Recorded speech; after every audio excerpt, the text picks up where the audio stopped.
Kayaks don't sink, dude. You're fine. And I almost lost my kayak.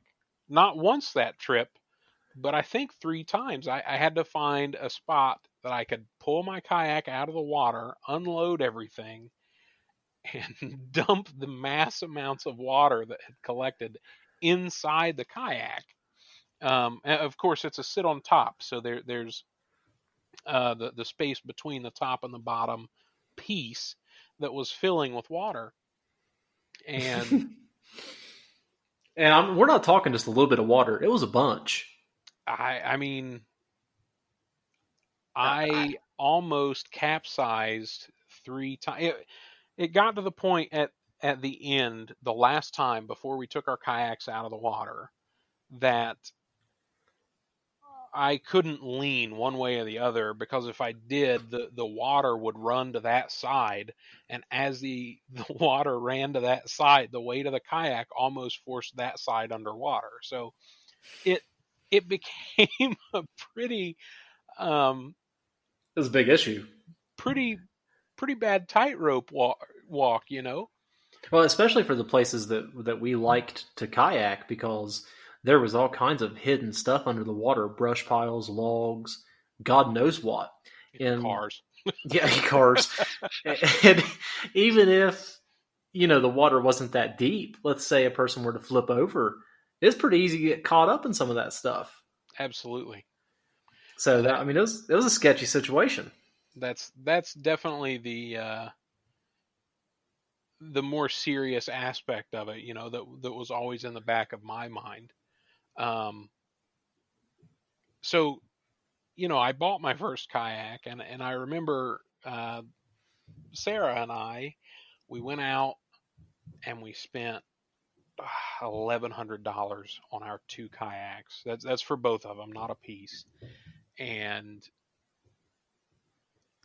at the time, I drove a 2003 Hyundai Elantra, and I had the kayak racks on top, and I loaded the boats on top of the kayaks, on top of the car, and I'm pretty sure the kayaks were longer than the car was, you know. And here I go driving down the road in my little go-kart of a car, and if a stiff breeze came through, I had to fight to keep it on the road and from flying away. And I remember being proud. I did the thing. A year later, after my first trip, after research and pinching pennies and finding out what I could get and what I wanted, I got a sit on top, open deck fishing kayak, because that's what I like to do. And then 6 months later, at the end of that first season, my hopes were were almost completely dashed, because I'm in a kayak that sinks. That's not Any boat that sinks isn't a boat. No, you know? listen, and you were such a trooper about it, because if that had been me, I would have thrown that thing in the garbage. But what did you do? You turned that into a Frankenboat, Oh because man. you slathered every kind of glue, silicone, epoxy, foam you could think of. You braced the top of it with steel bars, making it weigh even more, which I don't see how you even picked it up to begin with. And you said, okay, Zach, I think I've got it. I think I got it fixed. I don't think And it leaks anymore. did it leak anymore? It did. It No matter what I put on the boat, or tried to seal the cracks with, the fatal flaw in that design was a weak scupper hole join. When they joined the molds together, there wasn't enough material there to support the way that the weight sat on top of the kayak. So the scupper holes through the hull would flex and crack in just hundreds of micro cracks. And I tried and tried and tried and tried. I glued the plugs in after driving them up through the bottom of the boat. I put epoxy over it, like you said, expanding foam, silicone, everything. and it didn't matter. It still leaked. It was just too much flex. I mean, no matter what you would have put on there, anything would have cracked. Sure, but to your point, I love the hobby so much that I didn't give up. You know, even though I had a Franken boat, I talked about that Franken boat to anybody that was dumb enough to sit still and listen to me for 5 minutes. Oh yeah. I think it's also important to point out at this point in time that kayak molds get bought and sold to other companies, right? Hmm. So that particular mold could have been an old version of an existing kayak that they then sold to someone else so that they can make their kayak. Oh yeah, if I remember correctly, the way that mold went, um, at the time that you bought your wilderness systems, the kayak that I actually bought was um, a wilderness systems mold that was several generations of tarpon older that then got passed to Pescador, I think. The And Pelican. no, Pescador. Oh, the actual company Pescador. Yeah, Pescador. Yeah, the company Pescador. Yeah. Okay. And then after they used it, passed that mold to Ascend. So it was a several generations old style mold, and it really showed. Yeah, and I don't know if, no matter how much research you would have done on that kayak, I don't know that you would have figured it out before you bought it. You know, I don't think so. And the reason being, I as a big guy, right? I have that fear constantly of falling in because then it's a chore to get back in the boat, so on and so forth. So the thing that really drew me to the Ascend, the thing that I really liked about it was that it was a wider, more stable boat.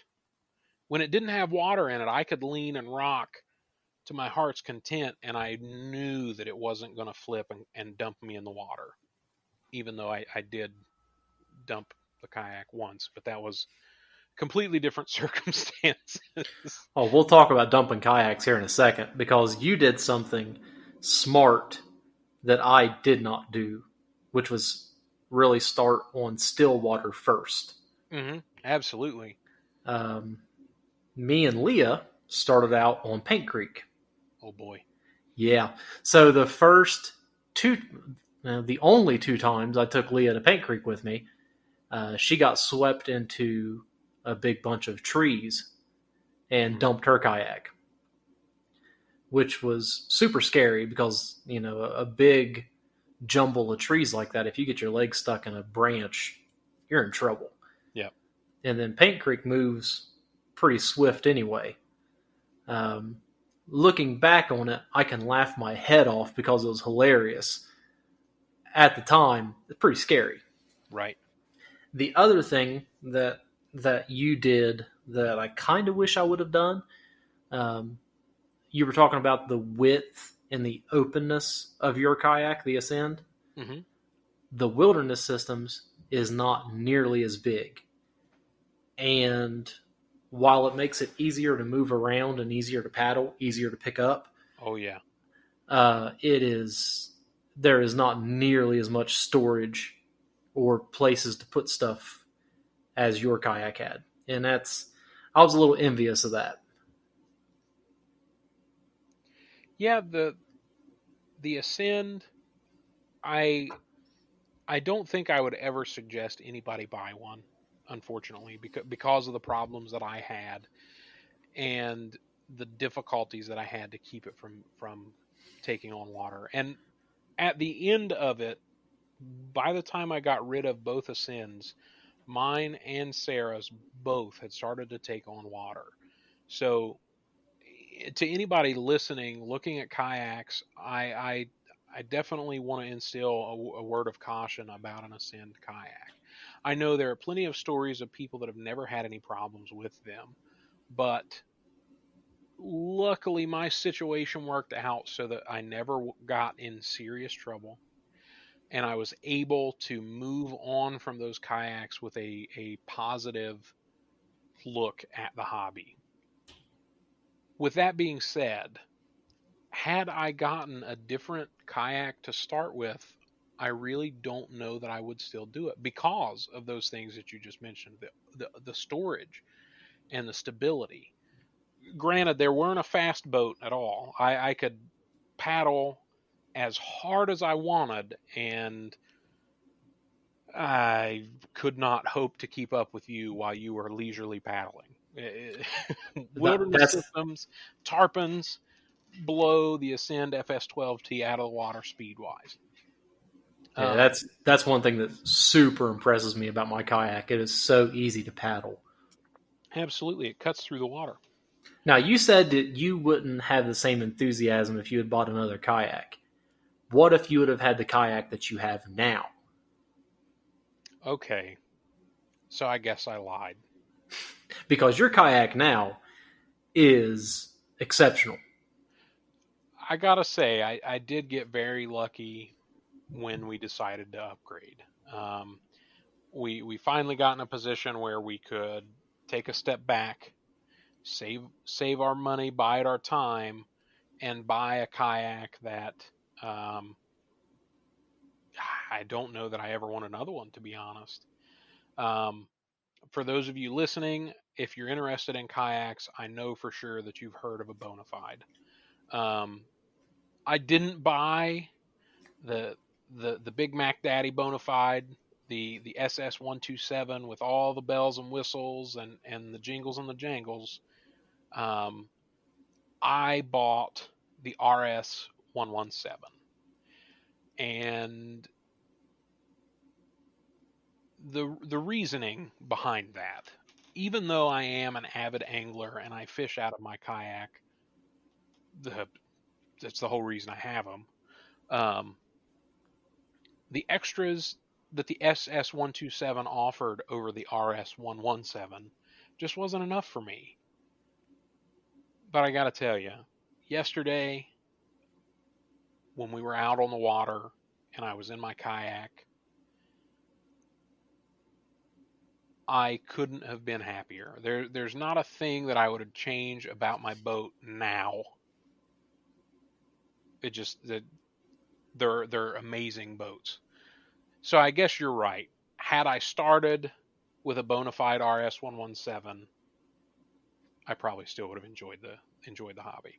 Yeah, I mean, you would have been in the same position as me. You know, I started with that Wilderness Systems, and I can honestly, as long as my boat doesn't literally break down and just break, Mm-hmm. there's no reason for me to buy another kayak. Right. Now, that was when I was in Ohio. Now that I'm in Colorado, things are a little bit different. I think we should take a minute and talk about the bodies of water that we fished in Ohio versus what I've just started to see here in Colorado. So, if you don't mind, I think maybe we should even take a step a little further back than that, and potentially talk about your exodus from Ohio as far as the outdoors here and the outdoors in general in Colorado, and maybe just some of the general differences. I don't want to go too far into it, you know. what? So, okay, the biggest difference here, one, everybody is involved in some kind of outdoor activity. You've got all of our streets have bicycle lanes, and there are bicyclers every day, every second of the day. The hiking community out here is very large and very strong. Fly fishing, trout fishing in particular, is a very big thing. And I'm going to start sending you some pictures of some striper that they're catching